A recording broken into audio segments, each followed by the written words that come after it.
শুধু হাত উঠোৱা মহিলাৰ সংখ্যা কমি থাকে কাৰণ ইয়াত বহুত মহিলাই অৰুণোদয় আঁচনি পোৱা নাই অহা 1 2 3 4 5 পাঁচটা দিন মই বিটিএডিৰ প্ৰত্যেকখন জিলালৈকে যাম ডিসি অফিসত মই নিজে বহি আৰু এইবাৰ মই চেষ্টা কৰিম যাতে অৰুণোদয় 3 বাক্সা জিলাৰ বেছিকৈ বেছি মহিলাই যাতে অৰুণোদয় আঁচনি পাব পাৰে আগে পিছে মই গুৱাহাটীৰ পৰা চাই থাকো এইবাৰ মই সিদ্ধান্ত লৈছো যে মই নিজে আহি বহিম আৰু ৰাইজৰ দুখ দুৰ্দশাখিনি দূৰ কৰিবৰ বাবে চেষ্টা কৰিম মহিলাসকলে মোক সোধে যে আমাৰ 10,000 টকাটো কেতিয়া আহিব হয়নে এই 10,000 টকাটো আগষ্টৰ 15 আগষ্টৰ পৰা মই বিলোৱা আৰম্ভ কৰিম আৰু বাক্সাটো নিশ্চয় আপোনালোকৰ মাজত এটা দিন লৈ আপোনালোকক মই এই টকা কেইটাও দি থৈ যাম ইয়াৰ পিছত আমি আৰু 3-4টা নতুন আঁচনি লৈছো যাৰ বিষয়ে মই ৰাইজক ক'ব খুজিছো অহা 1 অক্টোবৰৰ পৰা আমি ৰেশন কাৰ্ডত এইবাৰ 3 মাহৰ চাউল একেলগে দিছো নে নাই 3 মাহৰ চাউল পাইছে 1 অক্টোবৰৰ পৰা চাউলৰ লগতে আমি বজাৰতকৈ 30 টকা কম দামত আপোনালোকক দালি দিম আপোনালোকক নিমখ দিম আৰু আপোনালোকক চেনি দিম এইখিনি আপোনালোকে 1 অক্টোবৰৰ পৰা পাব আৰম্ভ কৰিব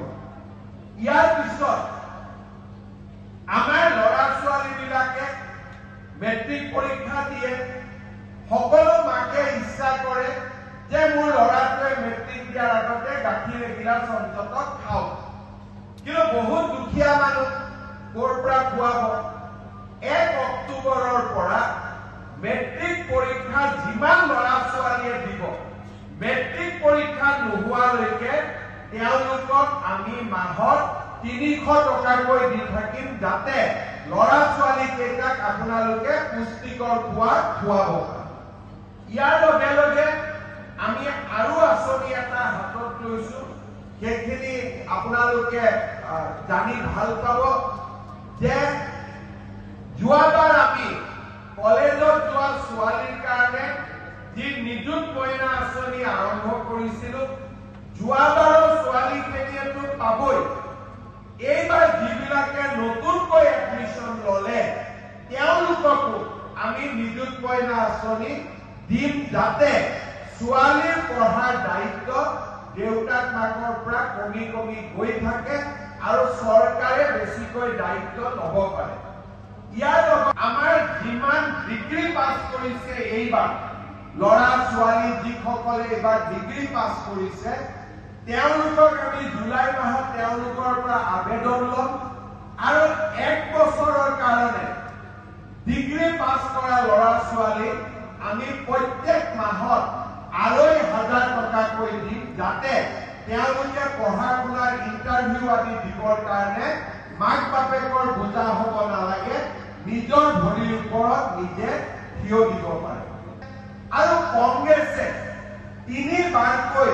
অসমত 15 বছৰ চৰকাৰ কৰিছিল সেই সময়ত অসম মালাও নাছিলে সেই সময়ত ৰাস্তা ঘাট দলঙৰ কামো নহৈছিলে আৰু অৰুণোদয়ৰ দৰে আঁচনি অহা নাছিল বিটিএডি ৰাইজে আঁচনিৰ কথাটো বাদেই দিয়ক কংগ্ৰেছৰ সময়ত নিজৰ জীৱন বুকুত বান্ধি লৈ ঘূৰি ফুৰিছিলে ক'ত কেতিয়া বোমা বিস্ফোৰণ হ'ব ক'ত কেতিয়া গুলীকাণ্ড হ'ব ক'ত কেতিয়া বড়ো আৰু অনাবড়োৰ মাজত সংঘৰ্ষ লাগিব আৰু দুইটা পাৰ্টিকে বড়োৰ লগত বড়ো ৰাজনীতি অনাবড়োৰ লগত অনাবড়ো ৰাজনীতি মানুহৰ মাজত মিলা মিছা নোহোৱা হৈছিলে যোৱা 5টা বছৰত আমি এটা কম নিশ্চিত কৰিব পাৰিলো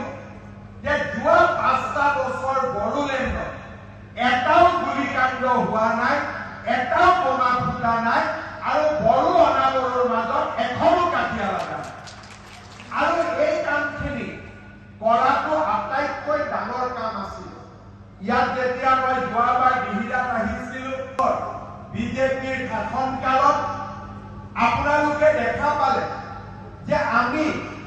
সকলো জাতি উপজাতিক